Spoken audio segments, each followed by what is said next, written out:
পৃথিবীতে কয়েকটি মহাসাগর? এই প্রশ্নের উত্তরটাও বেশ সহজ, কম বেশি সবাই পড়েছি বা জানি। 5টি মহাসাগর আছে পৃথিবীতে, যার মধ্যে প্রশান্ত মহাসাগর, আটলান্টিক, ভারতীয়, আর্কটিক এবং দক্ষিণ মহাসাগর। তবে ভবিষ্যৎ প্রজন্ম 5টি নয় বরং 6টি মহাসাগর পেতে পারেন বলে আভাস দিয়েছেন বিজ্ঞানীরা। আর নেপথ্যে তুলে ধরছেন আফ্রিকা মহাদেশের এক ঘটনা। পৃথিবীর অন্যতম বড় একটা মহাদেশ এটি, তবে ভবিষ্যতে এই আফ্রিকায় 2 ভাগে বিভক্ত হয়ে যেতে পারে, আর ভাগ হয়ে নতুন এক মহাসাগর তৈরি হবে বলে ভবিষ্যৎবাণী বিজ্ঞানীদের। তারা বলছেন ভূপৃষ্ঠের নিচে থাকা টেকটোনিক প্লেটের পরিবর্তনের কারণে আফ্রিকা মহাদেশের ভূখণ্ড ধীরে ধীরে সরে যাওয়ার মাধ্যমে আলাদা হচ্ছে।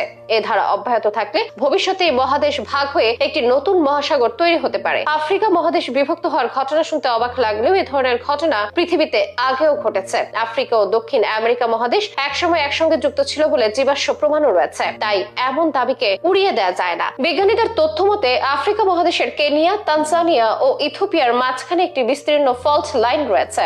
দুটি টেকটোনিক প্লেটের মধ্যে থাকা ফাটলকে ফল্ট লাইন বলা হয়। এখানে আফ্রিকা মহাদেশ ধীরে ধীরে বিভক্ত হচ্ছে। যদিও মহাসাগর তৈরি হওয়ার মতো পরিস্থিতি এখনই আসবে না, কারণ এই প্রক্রিয়াটি খুব ধীরে ধীরে চলছে। তাই মহাসাগর সৃষ্টির মতো ঘটনা ঘটতে সময় লেগে যাবে কয়েক লাখ বছর। তবে ভবিষ্যতের সে সময় সমুদ্রের পানি প্রবেশ করে এই বিচ্ছিন্ন ভূমির মধ্যে একটি নতুন মহাসাগর তৈরি হবে। ন্যাশনাল জিওগ্রাফির মতে ভবিষ্যতে আফ্রিকায় নতুন ভূখণ্ড দেখা যাবে। সোমালিয়ান প্লেট নুবিয়ান প্লেট থেকে দূরে সরে গেলে সম্ভবত মাদাগাস্কারের মতো আলাদা একটি ভূখণ্ড তৈরি হবে। এই বিভক্তি লাখ লাখ বছর পরে দেখা যাবে। তখন নতুন এক পৃথিবীর মানচিত্র কিনতে হবে মানুষকে। যদিও এ নিয়ে আমাদের প্রজন্মের চিন্তা ভাবনার বিশেষ প্রয়োজন নেই, কারণ তখন আমরা কেউই থাকবো না পৃথিবীর বুকে। তবে এমন গবেষণা পৃথিবীর ভূতত্ত্ব সম্পর্কে আমাদের জ্ঞানকে সমৃদ্ধ করে। এটা কেবল বৈজ্ঞানিক অনুসন্ধানের বিষয় নয়, বরং এটি পৃথিবীর পরিবর্তনশীল প্রকৃতির একটি প্রমাণও। এটি আমাদের গ্রহের ভূতাত্ত্বিক প্রক্রিয়াগুলো বোঝার গুরুত্ব তুলে ধরে, কারণ মহাদেশ এবং মহাসাগরের ভবিষ্যৎ বিন্যাসের ওপর এগুলোর গভীর প্রভাব রয়েছে।